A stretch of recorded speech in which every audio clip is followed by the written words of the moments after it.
Assalamualaikum warahmatullahi wabarakatuh. Perkenalkan, saya Kusniadi dari SD Swasta Tera Kepenuhan Hulu. Saya merupakan calon guru penggerak angkatan ke-10 dari Kabupaten Pekan Hulu. Pada video kali ini saya akan membuat tentang video memberikan pertanyaan kepada kepala sekolah.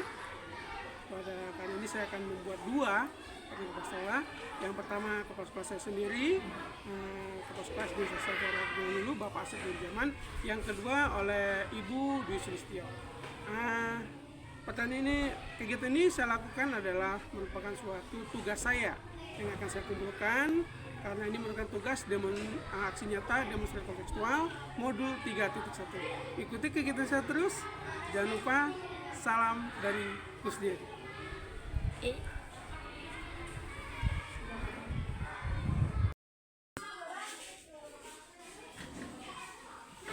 Assalamualaikum Pak. Waalaikumsalam. Masuk Pak. Pagi, izin masuk Pak. Masuk Pak. Masuk Pak. Gimana Pak? Alhamdulillah sehat. Bapak sini sehat. Alhamdulillah sehat Pak. Bagaimana kegiatannya Pak? Panjang? Hari ini alhamdulillah lancar. Apa ada yang bisa kita jalin komunikasi lebih baik? Gini Pak, sebelumnya mohon maaf, tujuan saya kemari ingin bersilaturahmi, kemudian ingin ya sedikit bertanya dengan Bapak tentang dilema-dilema yang ada di sekolah itu. Boleh. Saya perhatikan SD kita ini kan udah bagusnya Pak, udah banyak perkembangan, sudah ada perubahan. Namun saya yakin di sana sini masih ada dilema yang Bapak rasakan dan Bapak alami di sekolah. Saya ingin bertanya Pak, kira-kira bagaimana sih cara Bapak mengidentifikasi kasus-kasus yang merupakan dilema etika atau pendidikan moral yang ada di sekolah? Kalau itu pertanyaan Bapak, itu saya bisa menjawab secara singkat mungkin. Kalau kasus-kasus moral dan etika di sekolah ini mungkin saya lebih mendekatkan kebujukan moral, mungkin lebih terfokus pada pengaruh yang bertujuan untuk mempengaruhi pilihan seseorang tanpa adanya konflik nilai yang mendalam. Jadi saya mengidentifikasi dulu dilemanya, kemudian etikanya berdasarkan nilai moral yang mungkin berpotensi dampaknya terhadap individu. Artinya mungkin lebih pendekatan baik ya individunya ataupun secara kelompok.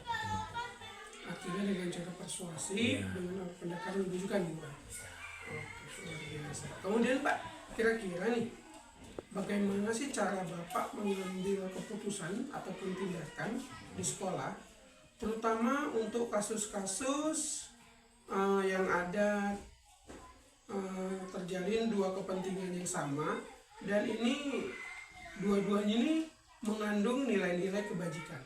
Kira-kira bagaimana Bapak menjalankan ataupun mengambil keputusan dengan hal ini? Kalau dalam hal itu mungkin saya lebih ya tadi yang pertama lebih pendekatan, kemudian bisa juga dengan untuk mendengarkan semua pihak. Jadi bukan satu individu saja, mungkin kita bisa berkumpul bersama rekan-rekan, jadi mendengarkan semua pihak yang terlibat, kemudian mempertimbangkan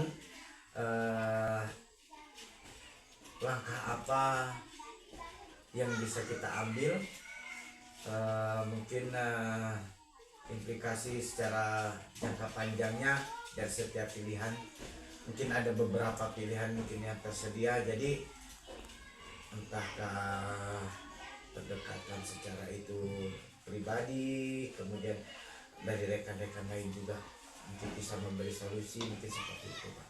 Oh, intinya keputusannya secara kolaborasi Secara Pak ya? kolaborasi bersama, jadi nampaknya kalau kebersamaan bisa lebih nyaman, bisa diterima semua pihak Pak. Oke, jadi keputusan bersama Pak ya? Keputusan bersama Pak. Kemudian Pak, kira-kira nih langkah-langkah atau prosedur seperti apa yang bisa Bapak lakukan selama ini untuk menyelesaikan masalah-masalah tersebut? Saya sih biasanya memulai dengan mengidentifikasi dulu permasalahannya, Pak. Kemudian semua opsi yang tersedia, kemudian menganalisis nilai-nilai moral yang terlibat di dalam setiap opsi tersebut. Ya, saya juga berdiskusi dengan kolega atau pemangku kepentingan juga yang lainnya, yang seperti tadi bersama yang sudah tua, artinya seperti bisa saja dengan bapak pengawas ataupun ketua yayasan dan lain sebagainya, sehingga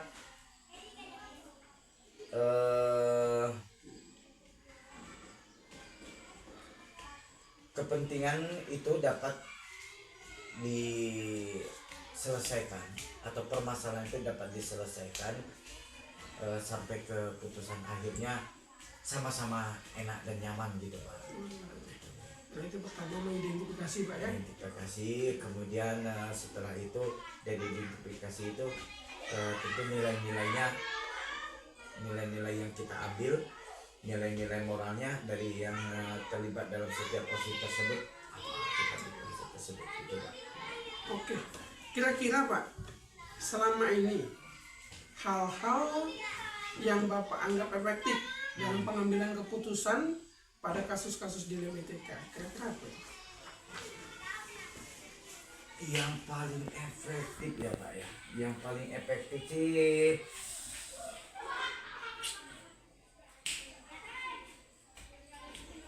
bisa mungkin refleksi,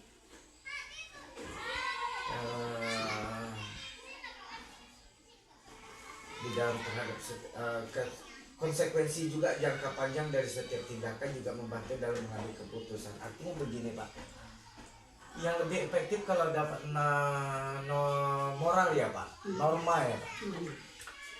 Ya saya mungkin yang lebih efektif itu pendekatan, Pak. Menurut saya pendekatan itu saya rasa lebih efektif. Jadi intinya selama ini Bapak lebih aktif dengan cara pendekatan, Pak, ya. Pendekatan. Setelah mengidentifikasi, mencari informasi sana sini, baru pendekatan. Iya. Luar biasa.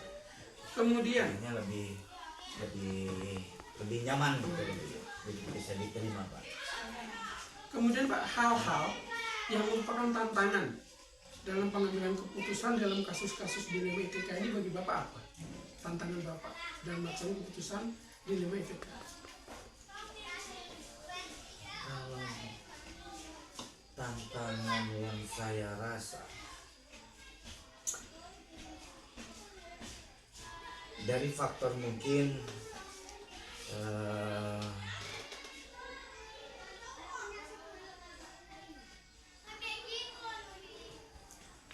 etikanya yang dalam bentuk umpamanya tidak sopan ataupun gimana ya, Pak, ya, umpamanya gitu lah. Jadi dilemanya faktor kebiasaan mungkin yang telah tertanam di dalam pribadi seseorang sehingga menjadi watak atau karakter. Nah, untuk merubah itu tuh memang cukup panjang, Pak. Jadi itu tadi kalau menurut saya secara pelan-pelan, baik penilaian secara kelompok ataupun secara pribadi, mungkin itu bisa lakukan. Jadi kalau yang paling berat tantangannya adalah kita tanyakan kepada seseorang tersebut, kadang tidak ada jawabannya, Pak. Bisa nggak berubah? Ada kalanya diam, ada kalanya bisa tanya tidak, jadi dilema ya, Pak, seperti itu. Intinya tadi sopan santun kurang, Pak, ya. Jadi begitu diberi pertanyaan mereka juga bingung jawab bisa berubah atau tidak, gitu, Pak. Itu satu tantangan, Pak, yang luar biasa. Kemudian Pak, untuk melaksanakan itu semua, kira-kira apakah Bapak memiliki tata kelola ataupun jadwal tertentu untuk menyelesaikan masalah-masalah kasus dilema etika? Kalau masalah waktu sih saya cenderung memang tidak mempunyai jadwal khusus ya Pak, tidak mempunyai jadwal khusus sehingga karena setiap kasus bisa berbeda-beda pemutusannya dan juga waktunya Pak, jadi tidak punya waktu khusus. Dia waktu refleksi juga berbeda, bisa berbeda-beda, bisa mungkin saya kadang lebih terfokus pada memastikan bahwa semua pilihan permasalahan itu bisa diselesaikan secara pelan-pelan sehingga bisa mencapai keputusan akhirnya. Jadi tidak punya waktu khusus Pak. Berarti punya tujuan begitu ada masalah, Ada Bapak mencoba menyelesaikan sesuai iya, waktunya gitu sesuai ya. waktunya. Menyesuaikan. Gitu ya. Menyesuaikan.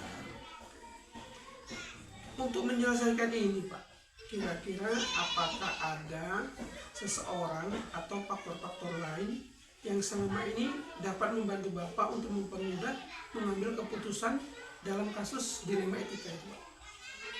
Apakah Bapak membutuhkan teman atau bagaimana? Ada Pak, masukan-masukan dari rekan-rekan tentu yang lebih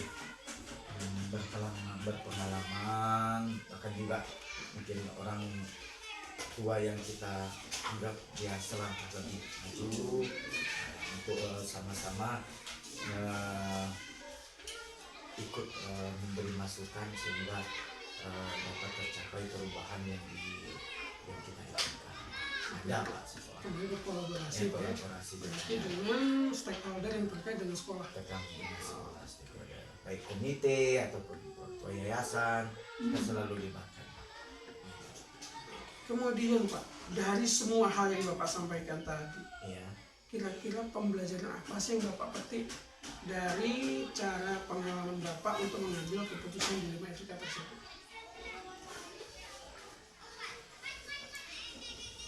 Pengalaman yang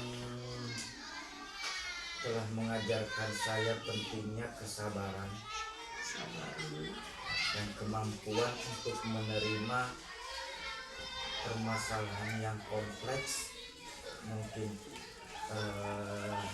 perilaku yang kompleks baik dari rekan ataupun lingkungan sekolah ya, dalam kehidupan nyata. Jadi saya juga belajar untuk menghargai perspektif yang berbeda dalam pentingnya mempertimbangkan implikasi jangka panjang dari setiap keputusan yang saya ambil. Jadi intinya perilaku sabar buat kita. Itu yang saya dapat pengalaman dan mampu untuk menerima segala macam perbedaan Pak. Gitu. Karena kita memang tidak hidup sendiri di sini, bermacam ragam suku, agama dan juga budaya mungkin kan. Jadi bagaimana menyatukan dari perbedaan itu menjadi satu wadah, satu bahasa sehingga di lingkungan tersebut kita ini di sekolah tercipta keamanan, kenyamanan. Jadi mungkin sikap yang kurang, etikanya kemudian ini ada, kemudian sama-sama kita perbaiki sehingga mencapai satu nilai kenyamanan di sini. Luar biasa Pak. Intinya dari pengalaman Bapak ini sejak ini, intinya Bapak mendapatkan ilmu yang baru ataupun pengalaman baru tentang kesabaran, menyatukan visi, menyamakan keberagaman, dan menerima semua apa adanya. Oke, luar biasa Pak. Terima kasih Pak atas waktunya. Mohon maaf sudah mengganggu. Semoga apa yang Bapak sampaikan ini bisa saya contoh, saya kembangkan, dan sukses selalu buat Bapak untuk kedepannya. Sama-sama Pak. Terima kasih Pak. Saya izin dulu Pak. Ya. Ya silakan Pak. Assalamualaikum. Waalaikumsalam warahmatullahi wabarakatuh. Langsung. Bagaimana kabarnya Bu pagi ini? Alhamdulillah baik Pak. Pagi ini Bu, ini sesuai tugas saya calon guru penggerak angkatan ke-10, ada tugas ini Bu untuk demonstrasi kontekstual tentang kebijakan kepala sekolah tentang dilema etika. Bisa mengganggu waktu sebentar Bu ya? Bisa. Oke, semoga Ibu sehat selalu. Karena saya perhatikan selama Ibu memimpin juga banyak perubahan yang terjadi. Ya mudah-mudahan ini bisa saya tiru, saya contoh, saya kembangkan. Nah gini Bu, ada pun pertanyaan yang saya sampaikan adalah mungkin selama ini kan di sekolah Ibu tentu ada kasus-kasus dilema nih, dilema etika. Bagaimana sih cara Ibu mengidentifikasi dilema-dilema tersebut yang ada di sekolah Ibu yang Ibu hadapi selama ini? Kalau menurut saya Bapak, saya mengidentifikasi dilema ketika berdasarkan pertentangan nilai moral yang signifikan dengan potensi dampaknya terhadap individu atau kelompok yang terlibat. Jadi Ibu mengidentifikasi hal-hal yang signifikan yang terjadi permasalahan baik individu ataupun kelompok Ya. gitu. Kemudian Bu, selama Ibu menjabat sebagai kepala sekolah, bagaimana sih cara Ibu menjalankan untuk mengambil tindakan pengambilan keputusan di sekolah Ibu, terutama untuk kasus-kasus yang ada dua kepentingan yang sama-sama mengandung nilai kebijakan. Mungkin di sana sini ada nilai kebenarannya, tapi Ibu harus mengambil kebijakan. Kalau menurut saya cenderung menggunakan pendekatan berbasis nilai untuk mengatasi dilema etika. Saya pertimbangkan nilai-nilai inti yang dipegang oleh sekolah dan memprioritaskan kebaikan bersama serta keadilan dalam mengambil keputusan. Oh, gitu Bu ya. Jadi Ibu mengambil kebijakan itu dengan nilai-nilai kebijakan yang ada dan mungkin bekerja sama dengan orang-orang lain gitu Bu ya. Kemudian untuk melakukan itu Bu, tentu kan ada langkah-langkah atau prosedur yang akan Ibu lakukan. Kira-kira langkah-langkah seperti apa sih yang selama ini sudah Ibu lakukan?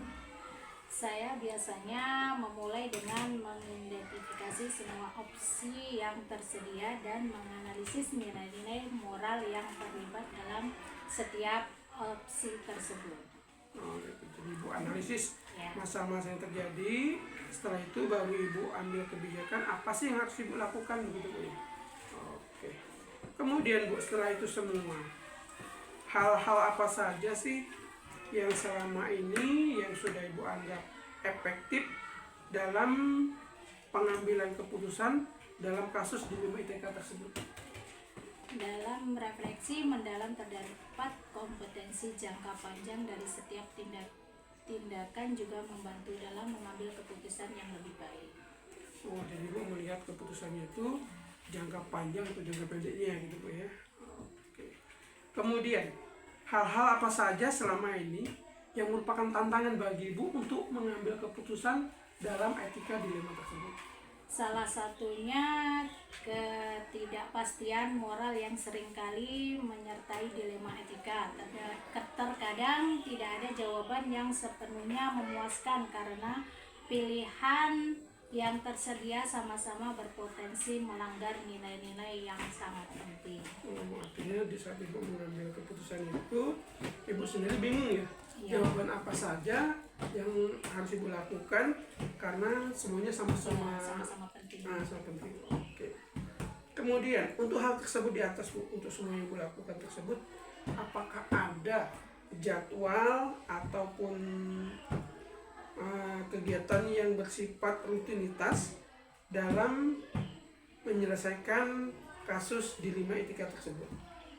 Saya cenderung tidak menetapkan jadwal khusus untuk menyelesaikan dilema etika karena setiap kasus bisa berbeda dan memerlukan waktu refleksi yang berbeda-beda, Pak.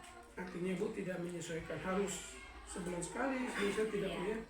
Kemudian tentu dalam hal tersebut Ibu melaksanakan prosedur-prosedur tertentu untuk menyelesaikan masalah dilema etika tersebut. Kira-kira bagaimana Bu? Kalau mendapatkan masukan dari orang-orang dengan pengalaman atau pengetahuan yang relevan seringkali sangat membantu. Selain itu memiliki kerangka nilai relevan yang kuat dan berpegang teguh pada prinsip-prinsip etika. Oh gitu, berarti itu jadi butuh bantuan dari orang lain Bu ya. Ya. Termasuk pakar-pakar tadi itu Bu ya. Ya. Ibu membutuhkan bantuan orang lain, berkolaborasi mungkin dengan guru-guru yang lain Bu ya, untuk menyelesaikan masalah tersebut. Oke. Kemudian dari semua yang Ibu sampaikan tadi, kira-kira pembelajaran atau pengalaman apa sih yang Ibu ambil dari semua tersebut dalam menyelesaikan dilema etika? Pengalaman ini telah mengajarkan saya pentingnya kesabaran dan kemampuan untuk menerima